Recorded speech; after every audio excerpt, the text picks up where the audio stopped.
jump start this today. So thank you again for everybody who's joined us. My name is Anna Mullins-Ellis. I'm the president and CEO of New Memphis. We are a local nonprofit that's focused on developing, activating, and retaining talent here in the city. We do that by building leadership through our several different programs that you might have heard about.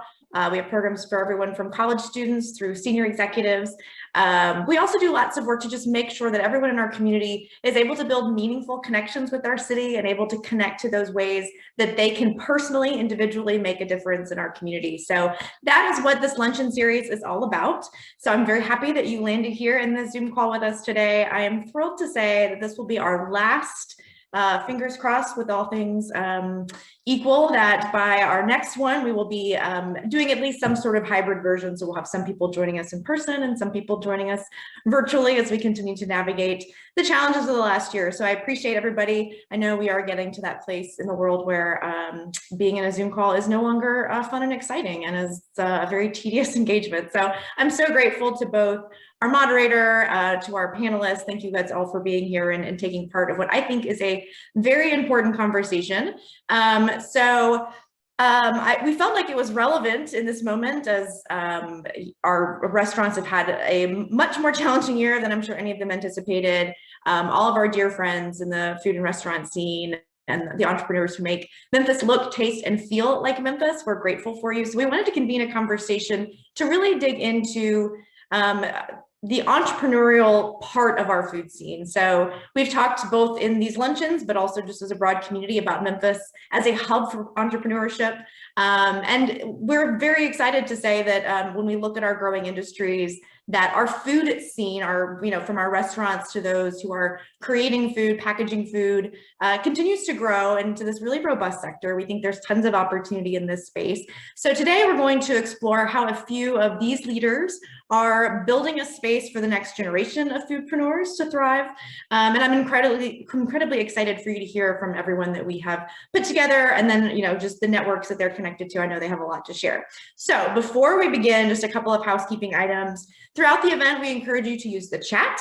You can use the chat to ask specific questions to the panel, to help share resources if you've got ideas or other exciting ventures that are not being mentioned that you want everyone to know about that's happening in our city. So please just share your thoughts freely in the chat.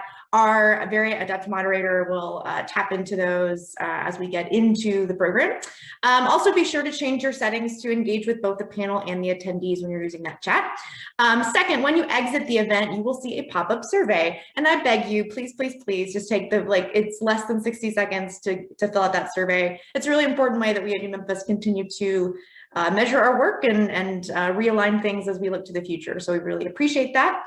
And last but certainly not least, if you enjoy what you hear today, if you enjoy any of the content, programs, events that New Memphis offers you and other members of our community, I would ask that you donate to this nonprofit. Your investment goes back into all of this work. It helps us continue to make these events available to everybody. It helps us continue to support these wonderful people who are on this panel. So I hope that you will consider making a donation. There is no donation too small or too large. You can click the link in the chat, and that is a great way to just go quickly to our website where you can make a safe and secure donation. I will also say, as we talk about those who are generous supporters of our work, we could not do this work without our wonderful sponsors of this Albert Witz Right Luncheon series, First Horizon Foundation and Blue Cross Blue Shield of Tennessee. These are people who give to New Memphis in literally every way that an organization can. We have incredible board members who are represented, so they help lead our organization. They send us wonderful people through our programs, and they, of course, make donations that make events like this possible. So we are incredibly, incredibly grateful. They continuously work to lift up our community. So be sure to check out their websites provided in the chat. Again, we're so glad to have them. So we're going to get started by hearing from Elena Hugh-Perkovic. She is our regional PR business partner at First Horizon National Corporation and a New Memphis Embark alum, so a proud one of our Embark family. So welcome, Elena. Thanks, Anna. Hi, everyone. As Anna said, I'm Elena Hugh-Perkovic. I'm here to welcome you on behalf of First Horizon Foundation. We're so excited to be here with you virtually, and even more excited to hear that we'll be seeing you all in person again soon to celebrate what's right about Memphis, the future of food. Our foundation's proud of our longstanding partnership with New Memphis, from developing our city's next generation of leaders to highlighting the bright spots in our community to bringing us all together today to celebrate what's right. I think we can all agree that New Memphis is doing a lot of incredible work throughout our community. Today, we're here to discuss Memphis, the future of food, and personally, I'll admit, I couldn't be more excited. I'm someone who grew up in a family-owned restaurant in town, and I have a great appreciation for all of our locally owned restaurants who not only give of their own blood, sweat, and tears, especially after this past year, but then also give generously of themselves throughout our community, all while building and sustaining our local economic fabric. And obviously, as bankers, our work is not as intense, but we're proud to be partners with you all throughout all of that. So to introduce the topic a little bit more, I'm going to turn it over to Kevin Woods of Blue Cross Blue Shield of Tennessee. Kevin. Thank you, Elena. Again, my name is Kevin Woods, serve as the Memphis Market President for Blue Cross Blue Shield of Tennessee. And I also serve as a new Memphis trustee. And likewise, I'm glad to be here today. I want to thank you all for attending. Blue Cross is always excited to be alongside First Horizon as a proud sponsor of the Celebrate What's Right series. And again, is excited to be part of today's conversation. You can't really think about Memphis without thinking about its rich history, its culture, and yes, it's food. Food helps us express ourselves and our heritage, and it brings us all together. It's part of the fabric of who we are, and it's part of this great community. Blue Cross is a Tennessee business and a proud part of the local community here in Memphis. We continue and remain committed to supporting our small businesses. And obviously, when you think of food, you have to think about our local businesses and supporting them. Our supplier diversity program offers partnerships, additional opportunities for small and minority and veteran-owned business to participate and become part of the Blue Cross family. Memphis has become an epicenter of entrepreneurial activity. An explosion of businesses, including food trucks and restaurants, are all moving into our great city and becoming a part of our food scene. We have a dynamic panel who will expand on this idea, and it will be led by moderator Whitney Hardy, who's had a busy day today. Born and raised in Memphis, Whitney is a serial entrepreneur with experience in consumer packaged good, hospitality, and the arts. Her career has allowed her to work with the most notable and exciting brands and visionaries in the industry. Whitney currently serves as the Chief Capacity Officer at Epicenter and specializes in strategic development and deployment of entrepreneurial resources throughout Shelby County. She serves on the board of directors for River City Capital, Arts Memphis, and Art Museum of the University of Memphis. She also holds a Master's of Accountancy degree from the University of Tennessee, and probably written by my colleague, Claire, on my team. Just an all-around awesome person. Please join me in welcoming Whitney Hardy. Thank you, Kevin. And thank you, New Memphis, Anna, Nora, and all of those that are making this Zoom call happen today. You're right. Food is just really one of the most exciting topics that you can talk about. And because of this series that New Memphis has, supported by First Horizon and Blue Cross Blue Shield, we can share stories of these amazing change makers like Kelly English, Mariko Wiley, and Sabine Langer today. And so let's get started. Let's get ready with this panel. I want to just kind of set the environment for us, because I know we've got over 70 people joining us today that have definitely dined with all three of these different businesses. But what do things look like? And we're going to dive deep into that. 2020 is somewhat behind us, right? And as we look up from the rubble, we notice that what kept most businesses afloat was this sense of community and the understanding that their needs of providing equitable access to work and, honestly, economic survival was key. A lot of people in the food industry didn't make it. Honestly, the National Restaurant Association said that $240 billion in revenue less than the year before was lost to food and restaurants, right? And then we also see that 21% of these revenues went down, and that's not counting a lot of the things that the audience might not see as often, and that is the increase in the cost of goods sold, and something that I now see all the time that you're all having to deal with, which is the fact that unemployment is huge in this industry. So the 2020 time period passed, but we're still in a lot of these challenges. Bills didn't stop you as entrepreneurs from continuing to grow. The food workers that y'all continue to support it needed to have y'all's enthusiasm and encouragement in order to honestly survive. And that's why I love this conversation that we're going to have today, because honestly, we have three very dynamic people that have been doing the things that it takes to have equitable access to survival as a food entrepreneur and as a food community. So joining us today, I'm going to start off and introduce the three panelists. Sabine Langer is hailing from Switzerland, but now here with us in Memphis. So grateful for that. And she has been supporting food entrepreneurs through a place you all may have gone to in Crosstown called Global Cafe. She is the brains behind that group, and we'll talk more about that model and really how it provides great support. The next person we have is our local Memphis native, Mariko Wiley, who you may know him from the most kickin' chicken food truck in the city. But you might not know that he also is leading the movement to make sure that those food truck entrepreneurs after him have more access to resources and success from what he's learned working with his wife to make Rico's Kickin' Chicken a big deal. He wants to see more food trucks around and make sure those resources are available. And then we also have joining us today, Chef Kelly English, famous for all the restaurants that he has in Memphis and my favorite veggie sandwich in the city for vegetarians at Fino's. He is doing things to make sure that the access that he knows about, the resources that he has, the self-care and the industry community that he can create and make even bigger. His companies are at the center of that and creating the movement going forward.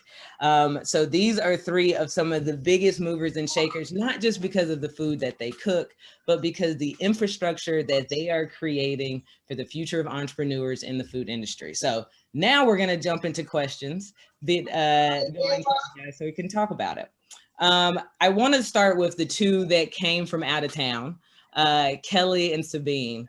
And then Rico, I want you to give us the lowdown on this answer for the Memphis perspective. And then what is the meal or the bite that started this movement for you to be in Memphis? The first restaurant kind of taste that you went to and said, I'm moving into this space as a restaurant owner in Memphis. I can tell you that the bite that gave me goosebumps and sent like good shivers up and down my spine was a bite of a torta at Las Tortugas in Germantown. If anybody hasn't been there, the Deli Mexicana, it's an amazing place. You can feel the passion for their food in it, and I suggest you all go. Sabine, what was it for you as you came here from Switzerland? You arrive in the southern wonderfulness of Memphis, Tennessee. What was it that said our food is good? What was that meal? What was that first bite? I had a little bit of a different perspective. Well, first of all, I'm vegan, so it's you know how it is, tough in the South to kind of find. And when I first came to Memphis over 15 years ago, it was tough finding vegan options, but we can talk about that later. It's just things have evolved so much. And I didn't come in the food industry. I'm a reluctant restaurateur. I did not think I would be in this space. So I don't think I can just say there's one bite that just transformed the whole story for me. It's more of it's a different story. Yeah. That was my approach. It almost sounds like, and knowing your story a bit that we'll get into, that the search for the first bite is kind of the inspiration that got you. That's a great way. I think great that's way of putting it. Love it. Yeah. And Enrico, for you being a Memphis native, what said, I want to be a part of this scene that my culture is part of? So much great food here. I don't even know where to start. I think this as a child, I want to say me and my family going out to eat on Sunday that I don't know if y'all even remember that. Y'all remember Popo's on Union? Yeah. We're I think Outback there now. We were just going out to eat on Sunday after church and just tasting so many different flavors of food. Yeah, I mean, I can definitely tell that the sense of community, the sense of arriving in. We all was in. I got him breaking up. I got you breaking up a little bit, Rico. We'll welcome him back when he gets back. But I think what he was saying before is that definitely this sense of community that comes from food, right, is also this inspiration. For Sabine, she was looking for that community with the vegan community, and Kelly, you just took a bite of our food up here, and we had you from the get-go. But I want to know, like, outside of the food, we often do center the conversation around just the food, right? But it's so much deeper to create a food economy, a food community. And both you and Kelly have been doing that work, Sabine. How and why is Memphis the place for food entrepreneurs? When you got here and you realize, right, I have not found that first bite, because I want to focus on that, because people are like, you didn't have a first bite. I've got a couple vegan ideas, but the struggle to find that first bite was an inspiration for you to create an international food hall. Can you tell me why this was the place you wanted to create that? I think that Memphis is particularly, it's a generous city. It's open. It's willing to embrace newcomers. It doesn't matter who you are, what your pedigree is, who you have behind you or who you don't have behind you. It's just that willingness to embrace you from the get-go. And the support I've gotten from the community, being an outsider, has been really tremendous. Yeah. And Kelly, same for you. You came from New Orleans, another southern sister city to Memphis. Why Memphis as the place for food entrepreneurs as well? For you to start that here and not in your hometown of New Orleans? Well, I think that at Memphis, one of the things that I love about it is that it's ready for impact if you're ready to work to impact it. I like to say that that you don't have to be from Memphis to be from Memphis. You know, when I moved here, I didn't know anybody. I knew a couple people. I didn't really have friends here in Memphis. And we put our heads down, we went to work, and Memphis gives you back what you put into it. If you're lucky to get the ball rolling the right way. And that's one of the things I think when you talk about community in the food world, is to make sure that it's not just you that can get the ball rolling for yourself the right way. That we are, part of community is not just taking care of others, but taking care of the people inside your own house, and making sure that the cooks that I have or the servers that I have working for me, if they want to open their own restaurant, that we put them on the right path to doing the right things. And that's not just teaching them how to cook or whatnot. It's teaching them, giving them the connections, introducing them to the right people that they need to know to get a loan or whatever it may be. So we take that part of it really seriously.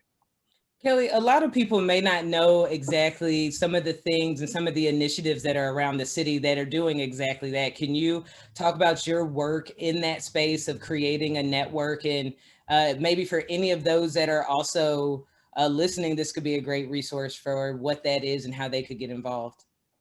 Sure. Yeah. So, I recognize the fact that as a straight white man, that my path and the way that I can walk into a room and meet somebody for the first time is a little bit easier path than people that are not all three of those things, right?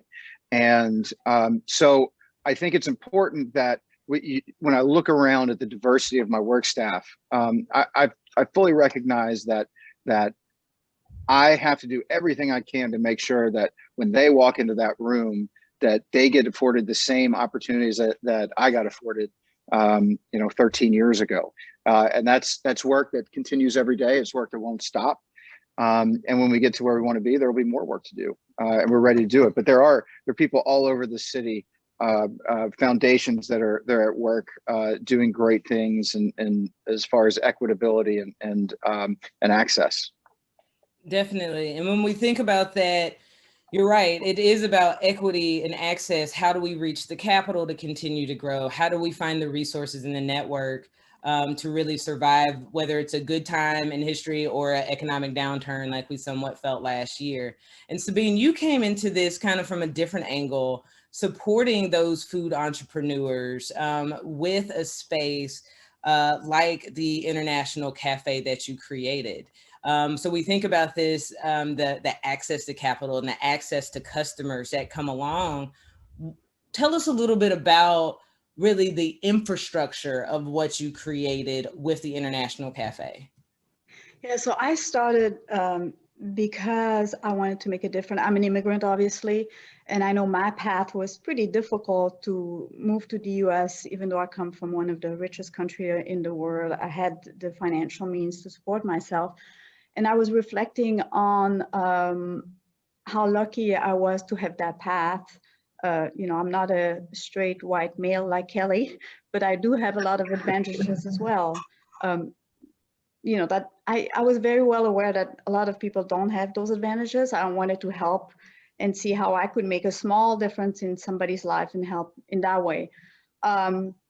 Restaurants was definitely not on my list, or definitely not on top, anywhere on the top of my list.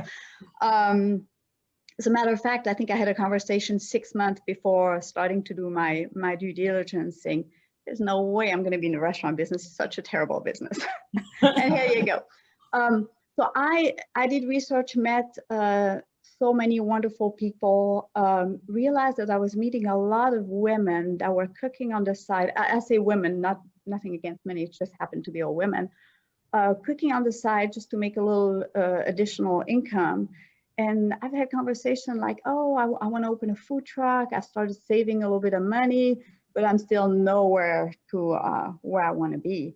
So I, you know, did more research and found that possibly I could help them set up the, I can't cook, that's the other kicker. But so they can cook, I can set up the infrastructure, and we can work together and hopefully create something amazing. And I think we've always working on getting better, but I think we've accomplished something pretty cool. You're doing an excellent job. I love the cafe a lot, and just the joy that it brings for those that we're serving. Anyone else in the audience, if you can think of ways that the average Memphian can support these activities, drop it in there during the conversation so that we can see what you guys are thinking about. Rico, I'm gonna catch you up a little bit because I want to know your thoughts, because you do some amazing work. So we're talking a little bit about the ways that you guys are really building this community infrastructure. Kelly is making sure that what he knows and the access that he has, right, is to resources, to capital, to the knowing of how to survive as a chef, is getting to all of those entrepreneurs that need it. Sabine, she said she doesn't cook, but she created this amazing infrastructure and focuses on how does she support those that do with the Global Cafe. You also are in this space, right? Kind of as a combination of both Kelly and Sabine, of providing both the resources for entrepreneurs to survive, but also being a chef that is experienced in the day-to-day, the mix of both the back of house and front of house activities. Can you tell me a little bit about why you decided to put on your plate a course on how to teach food truck business plans to others? It started off with just, it's like you'll go to a food truck and be like, man, this person needs help, or and instead of judging, of course, for people just because I be like, I hate to see a restaurant fail, especially a good restaurant. I hate to see somebody just put their blood, sweat, and tears into something and then just like go outright without proper planning, or you didn't take the time out to prep, or you didn't take the time out to really just strategically, just plan out how to really run a restaurant, how to really focus, how to make it be successful, how to grow it, stuff like that. So like I said, even before I opened up my food truck, I worked multiple locations at Depot's and ran his food truck as well to get my experience. I be trying to tell people that you're gonna need at least 10 years or more to get up under your belt to be like, okay, this is what I want to do. This was really serious. This was my passion. You have to almost eat, sleep, breathe it every day. It ain't just somebody want to wake up and open up a restaurant or a food truck one day. Because it's like a baby. You almost got to be, when that baby crying, you got to feed that baby. You got to nurse that baby. You can't leave your baby with everybody. Okay, you just got to be all in it or none at all. I agree with you. Why lend, a helping hand to future competitor food trucks? Why do you think it's important to see more food trucks, and really you're almost creating competition, correct? Yeah, and a lot of people ask me that, and I don't look at it as that versus when I go to different other cities like Atlanta or Miami and stuff like that. And I be trying to tell people, we can get a food truck coalition or a restaurant coalition. While all of us stick together, everybody makes money. There's enough money for everybody. So I don't look at people as competition, because what's for me is for me. It's almost like the Karate Kid. Karate Kid ain't gonna be better than Mr. Miyagi. So I mean, this is almost, I don't look at it necessarily as competition there, but I look at it more like I need to help as many people as I can, so we can grow our city together and be more productive together, create more jobs for people, create more, revenue for our city, make our city look better. Yeah, I agree. Kelly, I'm curious too. You have such a face that everyone knows, a name that everyone respects. Same thing, same question. Why do you think it's important to really, provide resources to the other food businesses that could be seen as your competition if you give them a lending hand? I'll tell you that this year has changed so much. I almost think of the last year of the group of restaurants that I've kept in touch with. It feels like a forlorn hope for a little bit, where we were just kind of trudging out into the great beyond. And I think that the restaurants are a weird world. Like if you go to a dentist, that dentist feels weird when they see you walking out of another dentist office. Like, what's wrong there? But when we see our customers walking out of another restaurant, it's a totally different dynamic. I respect my colleagues so much, and there are things that I'm really good at that I can share with them, and there are things that they're way better than I am at that they can share with me. And I truly believe that we're stronger together. I think that Memphis shows that. I think Memphis has got a very it's a complicated history. There's a lot of parts of it that are not easy to speak about at all. But the only way that we grow is to speak about the things that we're not very good at, learn from the people that we can. And what it does is it makes our community stronger. One of the things that people do when they come to Memphis is they have food on the brain. And if we're not fostering that next group of food professionals that are going to come and open the restaurants, then what are we doing? Like, I don't understand a different way to do it. The best way that I think to do that is together.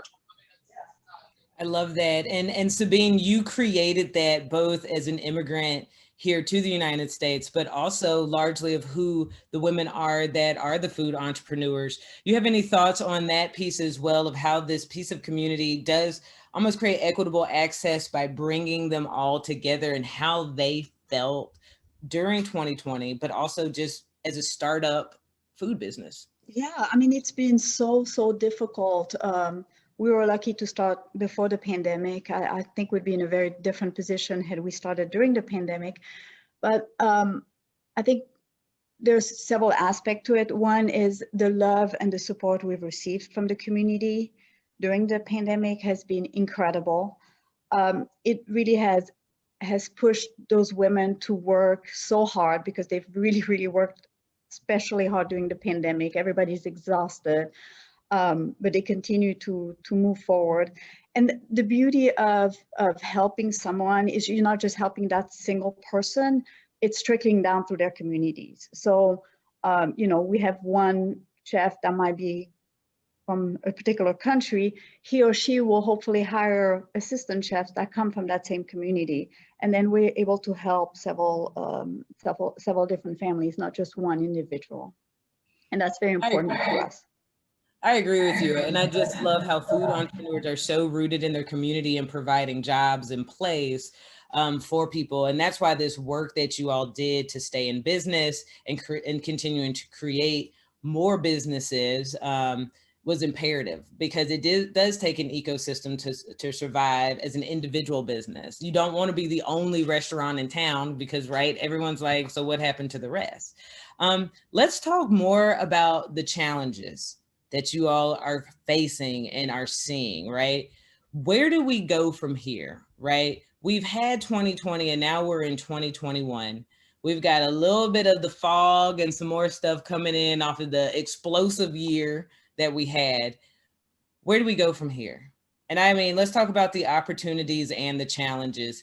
Sabine, you want to kick us off? Where do we go from here?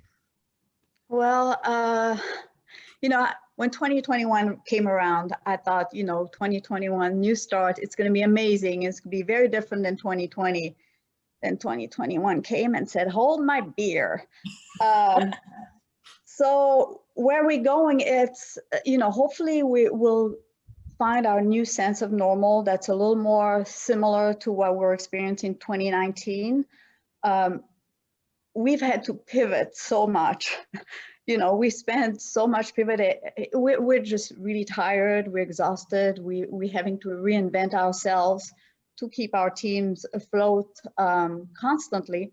So I think that kind of a settling down and a refocusing, because I say a new normal and similar to 2019, but it's never going to be the same. We're not going to go back to our old lives, I think. So we're going to have to work on finding what people want, what our new normal is going to be. I agree. And I love what you said. 2021 said, hold my beer. So Kelly, 2021 is holding the beer. What's the challenges that it's bringing, that you're seeing, that you're needing to get more resources, or those opportunities that are out there that we need to be creating? Yeah, I like to think of 2020 and 2021 as if I'm an adult that's been divorced, you're fundamentally changed after a divorce in one way. That's what I feel like we've kind of been through. We're still the same person. We're still the same, we still serve great food, but it's just different. I also like to liken it to falling into a deep hole. Like, it really hurts to fall into a deep hole, but the hard part is getting out. And we are crawling out right now. So the idea that we can get out, that's cool. We are like Batman, like against the wall, going in a circle. We're having to jump from place to place. And what Sabine said, it is the spiritual exhaustion. It's the best way I can put it, of the last year of pivoting constantly. There hasn't been a day where we've been able to walk in and say, okay, we restaurant today. We know how to restaurant. Everybody knows how to restaurant. People know what to do when they come to a restaurant. None of that occurred.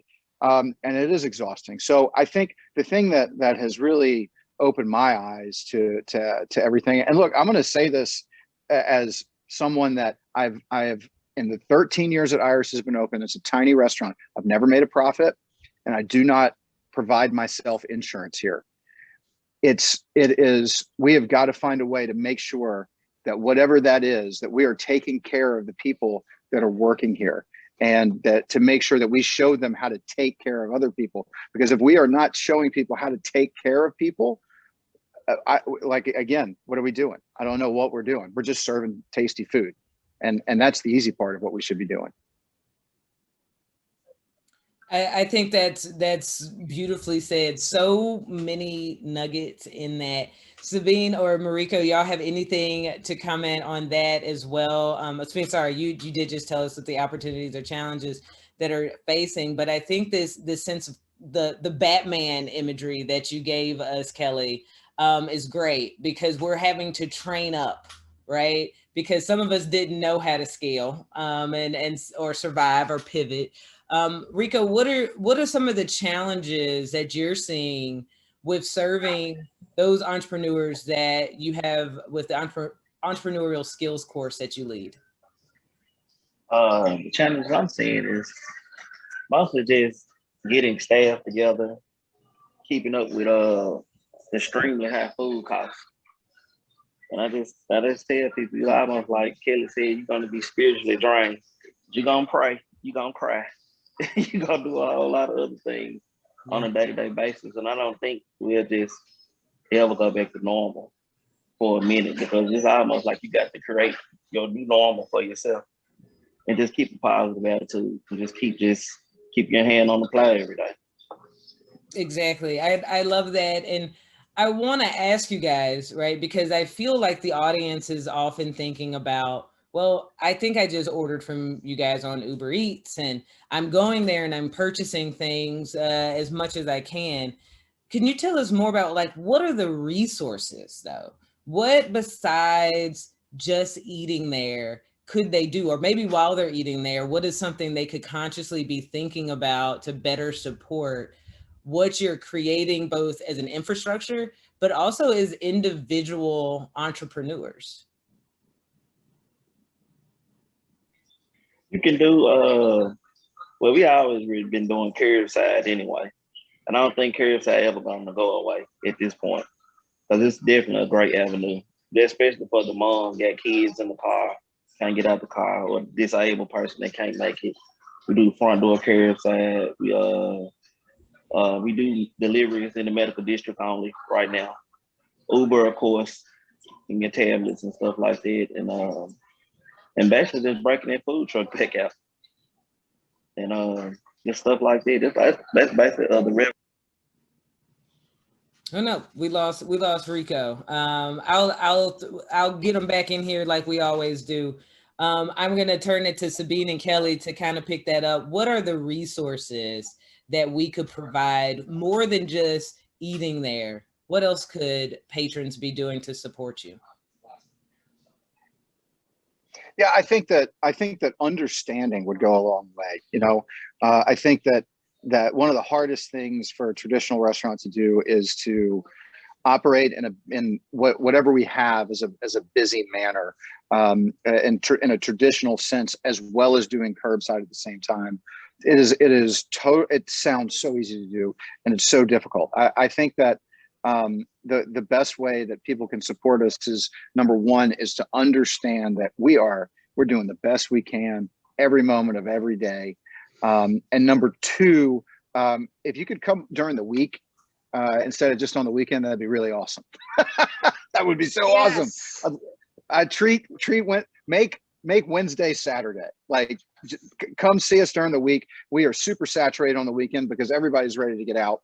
But doing things during the week. And look, it's not just, there's a lot of people that I can think of in different segments of business that aren't on this call. We've got bakeries, we have coffee shops, we have all kinds of stuff. I would also ask, all of us are a little bit different. All of our staff, our policies are generally a translation of our staff's collective stress or lack thereof.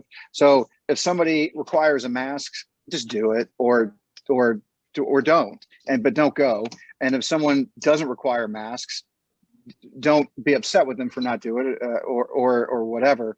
Everybody's going to be a little bit different. That's the one thing that we've learned through this year, is that we all may be in the same industry, but our small businesses cannot operate like cookie cutters at all. Yeah, I agree with you. And I'm going to read a comment from the chat for those that might not be able to see it, that are dialed in, but also our panelists. You had a fellow food entrepreneur say, yeah, exactly what you said, Kelly. Remembering that supporting local means fundamentally recognizing that we are all humans, friends, neighbors, members of the same community. Supporting local includes recognizing boundaries, respecting and even encouraging work-life harmony, recognizing that a local place is not a commodity factory. That means giving up some of your dependency and convenience. Sabine, we talked a little bit in the kind of the prep call about some of these elements that both Kelly said and that was commented in the chat about that commodity factor, and that our folks are still human and we have shorter staff. Yes. Tell me a little bit more, build more onto what Kelly was saying, because it was such a great, lively conversation about let's their Wednesdays. Absolutely. And my answer to your initial question was patience. I wish people had patience. And to go back to what Kelly said, yes, we have online. We went from, at Global specifically, we went from doing no deliveries, no online orders. It was just, you come in, you place your order, and you eat there. We went to having to build a website overnight, having online ordering, including delivery. We're really lucky to be across town, where across town the building offers deliveries. And people just started having expectations. And at the beginning of the pandemic, in the middle of pandemic, we were pivoting every day, as Kelly said, literally every day we were reinventing ourselves, seeing what we could do to attract people. As people became more comfortable supporting and going to restaurants, the demand increased, the expectations increased tremendously. And right now, honestly, we are just bombarded. We're all exhausted. We are, our brains are bankrupt. And people come in masses on the weekend specifically. So yes to let's make Tuesday and Wednesday the new Saturday. Just be kind to the employees. We're all working so hard. We're all small businesses. We don't have big corporate entities behind us. We have labor shortages. We're just, when you see somebody in a restaurant or everybody in a restaurant working as hard as they can, don't go ask where your food is. You're just, you're just putting us more behind. We're just, it's one thing if you see people standing around, but if you see every employee working so hard, be understanding, see that we're doing really the best we can and we're trying to get the food out. And then don't come in and say, I tried to call 5 times and you're not answering the phone. Yeah, we're not answering the phone because we can't. We literally can't. We don't have the manpower. So yeah, patience and understanding is and we'd invite anybody to come and spend a few hours with us to see how it is. If you're interested, I mean, I'm up for that.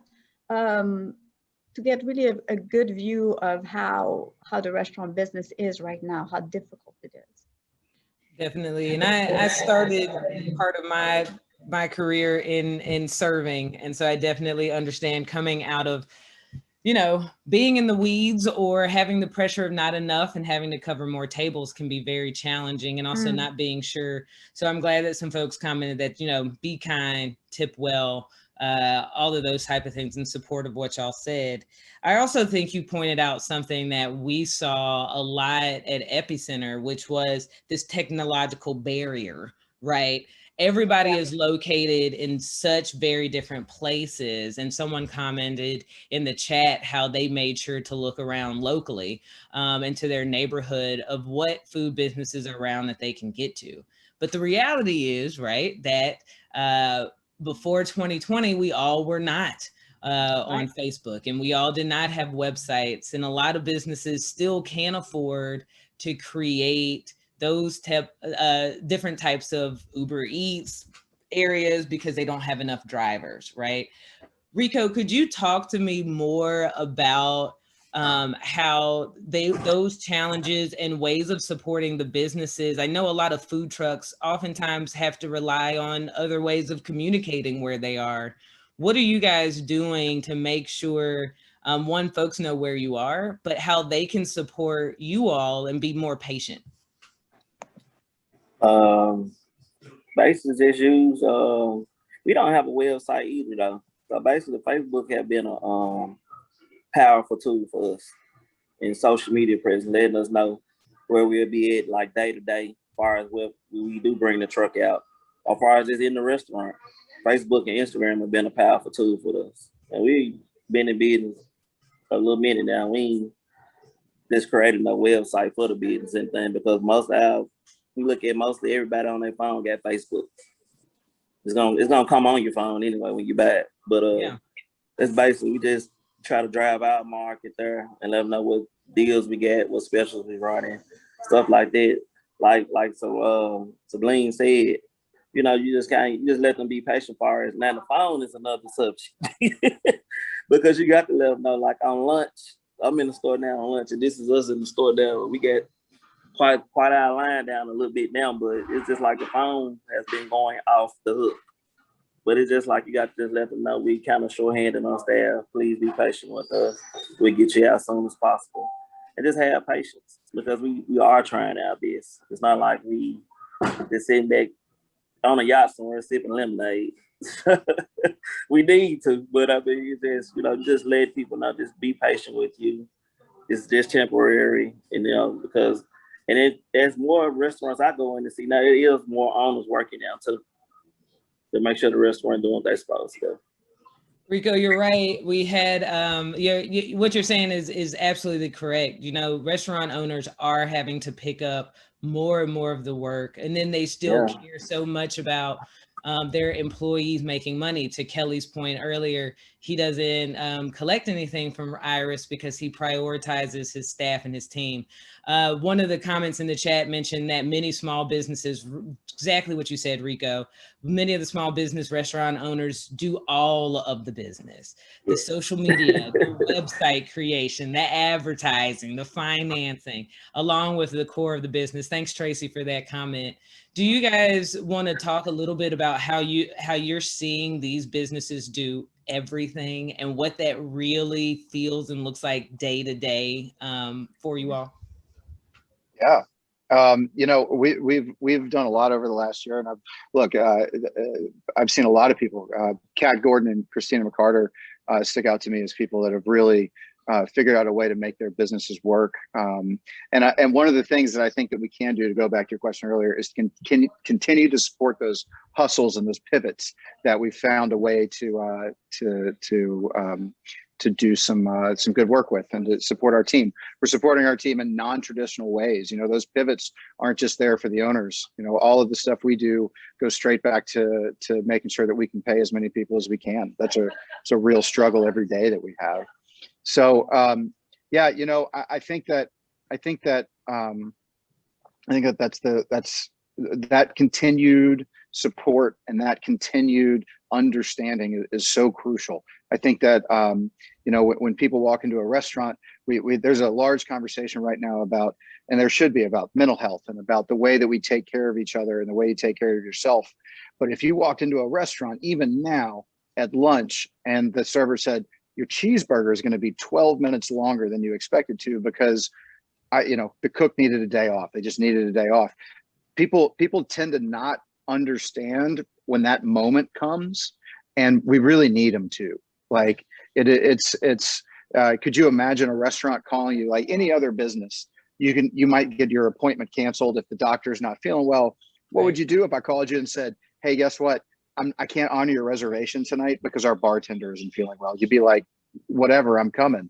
Like there's no canceling an appointment in our business. And there's nothing but smiling. There's no excuses to be made. It's tough. That's a tough part of what we do.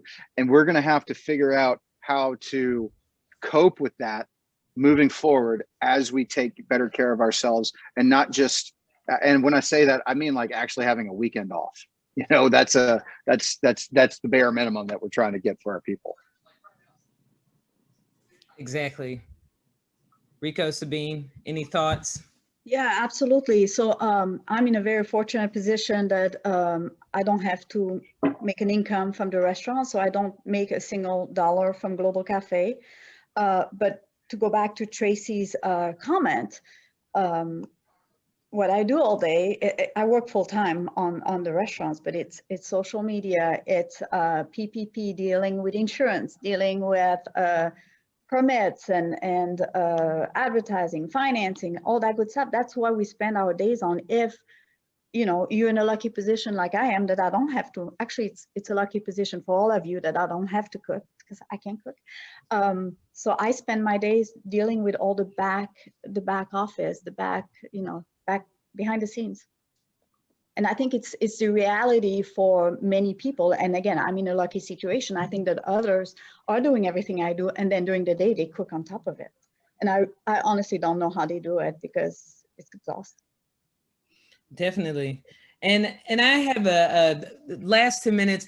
If you have any questions, please drop those in the chat so I can share that with our panelists, so that they can answer any kind of buzzing things or things that you want to have as call to actions. I do want to ask a question that was asked before, and it was talking about these pivots, right? And y'all are very, very busy, but what you created during this time were alternative resources. Cooking classes started popping up, how to pick up roast beef or something from your local restaurant, like a grocery store. All of these different changes happened in 2020.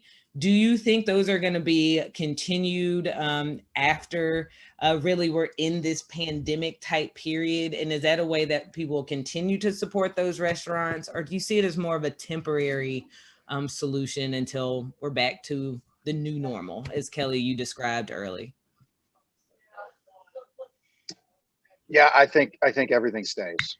I think everything does. I think that all the different things that we're trying to do now, there may be some things that change days of the week or whatnot, but I think that all the different things that we're doing that we found, and look, some things we found successful and some things we haven't. The things that are best for our team, and I think that's going to be the question: is it best for our team? Then those will continue. Somebody else also asked about labor shortages and will things stay the same after this stimulus ends? Look, I think that unemployment is a factor, but I do not think that it is our big issue here. Our big issue is that when you come to labor shortages, is that those highly motivated individuals that wanted to do something else, had always dreamed about doing something else, had a year to get that certificate or finish their degree, and our high operating hourly hospitality professionals have left our labor pool and they're not coming back. So that is why things are going to be so different for a little bit, is because we don't have, our all-star teams are gone. And the ones, there are some all-stars that are left that want to stay in this profession, but by and large, we've lost the very experienced hourly part of our labor pool. I agree. I think that was a really great comment. You answered the question on the labor shortage that was up, and I think that was a wonderful answer, Kelly. Another one that came in was, in thinking about your journey as a restaurant owner, what is one thing that you would have done differently in your startup phase, or something that you would have given more attention to? This could be related to how you saw access has changed, or in general. This is a question for anybody on the panel that would like to answer.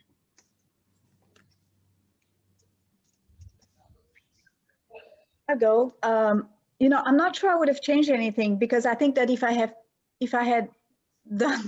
if I knew better, I'm not sure I would have done it, if that makes any sense.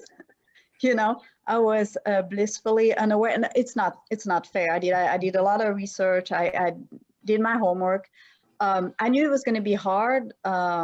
It's hard, but it's worth it. I mean, would I not do it? Absolutely not. I mean, when you have an employee that is able to purchase a house, an employee that paid off their house, an employee that got a new truck, all those things that is helping the community. I mean, it's worth everything to me.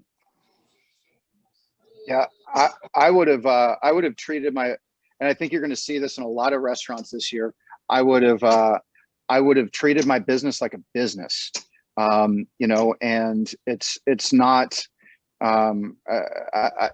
restaurants make between 3% and 5% profit a year if you're doing things correctly, which is an awful investment for someone investing in whatever. But you're talking about pennies. We search for pennies. We don't search for nickels. We don't search for dimes. We don't search for dollars. We search for pennies. And I think that if I wish that I had gone back and really paid more attention, as much attention to the business as I did the kitchen. And I think that I would have been in a lot better position when this pandemic hit, and I wouldn't have had to look at, the vast majority of my staff and tell them that I couldn't take care of them anymore. I'll never let that happen again. And that means that some things are going to change when you go into a restaurant. And I'm not talking about the feeling in which we accommodate, but monetarily in which we accommodate. I think that a lot of things are going to change as far as restaurants are concerned.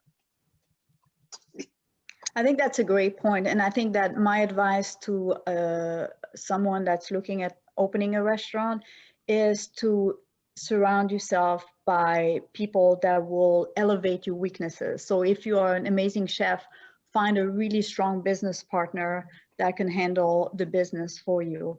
If you're a business partner, let somebody else, if you're a strong business person, let somebody, find a partner that has the creative, know-how to cook. Just don't be afraid to surround yourself with the right people. Don't just go at it yourself. You can't do it all. At Global, I have an incredible team, and it's led by my general manager, who's an incredible chef, and Global would definitely not be where it's at without him. There's no doubt. Yeah, if you are the smartest person in your room, get out of that room. You are in the wrong room. You got the wrong people in it. You should have people on your team that are smarter than you in some aspect. Yeah. I agree with that. And before we wrap up, I want to ask all three of you just any last call to actions to our audience, and ways that they can support you, support entrepreneurs that you're advocating for, and support the businesses that make this food community such a great place. I'll start off with Rico. Rico, you tell me, what are the things that they can do to continue to support you and the food truck industry in Memphis? Just keep eating. Keep looking at Facebook. Keep looking at Instagram. Keep just loving on us. Keep loving on the Madison Heights community. Kelly, International Global Cafe. Just keep loving on the whole area, the whole Memphis. And just keep helping us climb up at this thing. Kelly, what are your thoughts? Yeah, I would tell you that right now is the best time to go find another favorite restaurant of yours. And look, I need everybody that can come into my building. I need everybody to help me support my team. I truly mean that. But there's a lot of restaurants out there that don't get nearly as much press or as much love as our restaurants do. And that's due to the hardworking team that we have, but it's also due to the fact that we're in Midtown. We're an easy place for people to get to. There are some great restaurants in other neighborhoods that you should go check out that you may not have heard of yet. I implore you to go check those out, and I implore you to be patient when you come into any restaurant that you have. Look, we work really hard to make you smile, and it's been a tough year for us, and we really appreciate everybody that walks in our doors. Definitely. Thank you, Kelly. And Sabine, what's the call to actions for everybody? Definitely agree with what Kelly said. Be patient, be understanding. And I'll challenge you to, for every chain restaurant you eat at, try to go to a couple of local small businesses ran by teams like ours that struggle and work really hard and don't have the whole big corporate entity to back them up, because I think there's a big difference. I love that. And right before I give it to Anna, I just want to read this. New Memphis does an amazing job putting together these panels for us to be able to come to on lunch break. And they really give all the guidance to the moderator to do whatever I do. I just add my quirkiness. And one of the things they put on the agenda, I'm reading the paragraph that they wanted to conclude with because I thought it was just beautifully written. And it said, by nature, food entrepreneurs are creative, resilient, and unorthodox in their thinking. It's what makes them so good for the role. These traits also lend themselves to problem solving as well as bringing people together. And as a result, foodpreneurs are some of the most involved in creating meaningful change for the community at large, but they can't do it alone. So one, I want to say thank you to Kelly, Sabine, and Mariko for being on this call and exemplifying exactly what food entrepreneurship can do in creating a community that's thriving in Memphis and providing access for food entrepreneurs, no matter where they're going, a food hall, a food truck, or their own restaurant in any city that they go to. But Memphis is always the best, since we definitely brought two of y'all here. And audience, continue to support them in exactly how they said, be patient, tip well, go on a Tuesday, and be nice to your local restaurant community. Anna, it's all yours. Thanks for having us. Yeah, thank you guys so much. Seriously, Sabine, Kelly, Mariko, Whitney. Thank you for reading that. First of all, it was written by our wonderful team and wonderful, but your insights, and you're just such an adept moderator again. So thank you for stepping in today. Thank you all for being with us. We wouldn't do this if we didn't have an audience for it. So we appreciate you taking the time to learn a little bit more about a pocket of our community. Hopefully you can walk away with some really concrete ways. I'm about to go find some lunch and here on a Tuesday. But yes, I loved the comments, eat local, be kind. I think those are tenets just of my life in general. So again, this was fabulous. I will remind everybody when you leave, you'll see a quick survey pop up. Just give us that quick favor of 30 seconds of your time. And then of course, again, if you'd like to make a gift to New Memphis, you can do so at newmemphis.org. We have a whole host of other events aside from these luncheon learns, as we've been kind of referring to them as we're doing them online. We've got a bunch of events this summer, specifically for college students. If you have any interns or any college students kind of in your orbit, send them our way. But always just go to our website, newmemphis.org. You can find out all about what we've got coming up and what we've got this fall as well. So thanks again, everybody. Have a great rest of the day. We'll see you soon. Thank you all for having me. Thank you. Thanks, guys.